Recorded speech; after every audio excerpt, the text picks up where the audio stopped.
রূপালী রান্নায় স্বাগতম। আজ আমি বানাবো আম পটল এবং আছে চাটনি।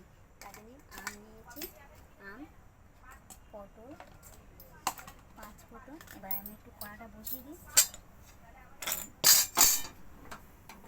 গ্যাসে ঢেলে দিলাম। দেখো বন্ধুরা, কড়া গরম হয়ে গেছে। আমি একটু 5 ফোঁটন ভেজে নেব। 5 ফোঁটনটা ভেজে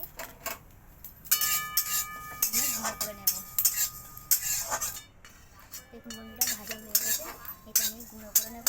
এখন আমি রাখছি শিলের উপরে। এবার আমি তেল দিয়ে দিলাম,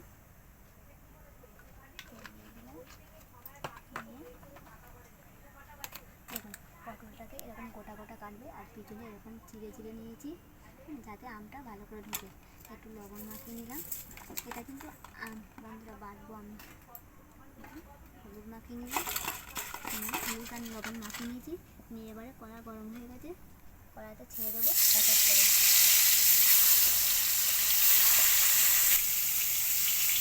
বন্ধুরা দেখুন, আমি 5 ঘন্টা গুঁড়ো করে নিচ্ছি। দেখুন বন্ধুরা, 5 ফোঁটন গুঁড়ো হয়ে গেছে। আমি তুলে নিলাম। আমি এরপরে একটু আদা দিয়ে দেবো, আদা বেটে নেবো। দেখুন আমটাও তো বেটে নেবো, তো আমটা ছাড়িয়ে নিচ্ছি। দেখুন বন্ধুরা, আম আর আদাটা বেটে নিলাম।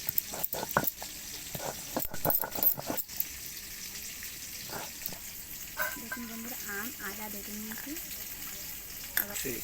দেখুন বন্ধুরা, পটল কুচুনো লাল লাল করে ভেজে নিয়েছি। আর এর যে ফাঁস করে দিয়েছিলাম না, সেটা দেখুন কত সুন্দর হয়েছে। পুরো একটা সুন্দর লাগবে। আমি এক এক করে তুলে নিলাম। বন্ধুরা দেখুন, আমি ওই তেলের মধ্যে শুকনো লঙ্কা তেজপাতা দিয়ে দিলাম। আর এবার দেবো 5 ফোঁটন। বন্ধুরা দেখুন, 5 ফোঁটন হয়ে গেছে, শুকনো লঙ্কা হয়ে গেছে। একটু চিনি দিয়ে দেবো এর মধ্যে। আজকে আমি লঙ্কার গুঁড়ো একটু ব্যবহার করবো। এবার আমি আম আর আদা বাটাটা দিয়ে দিলাম। এবার দিয়ে দেবো হলুদ। আজকে আমি লঙ্কার গুঁড়োটা বেশি ব্যবহার করবো। লঙ্কার গুঁড়ো দিয়ে দিলাম, জিরে ধনে দিয়ে দিলাম স্বাদ মতো দিয়ে দিলাম।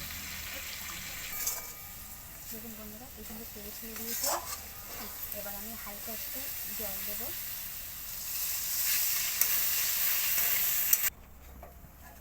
দেখো আমি এবার একটু পটলগুলো দিয়ে দেবো। দেখো পটলগুলো কত সুন্দর দেখতে লাগবে।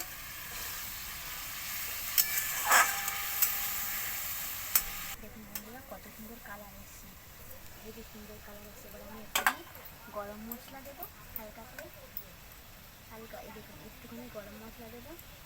আর দেবো যে 5 ফোঁটনটা গুঁড়ো করে রেখেছিলাম না ভেজে, ওইটা এর উপরে একটু ছড়িয়ে দেবো। হয়ে গেছে আমার আম পটল। দেখুন আমার হয়ে গেছে। আমি এবার গ্যাস বন্ধ করে দিলাম, দিয়ে এবারে দেখুন বন্ধু, আমি একটু টেস্ট করে দেখবো কেমন হয়েছে।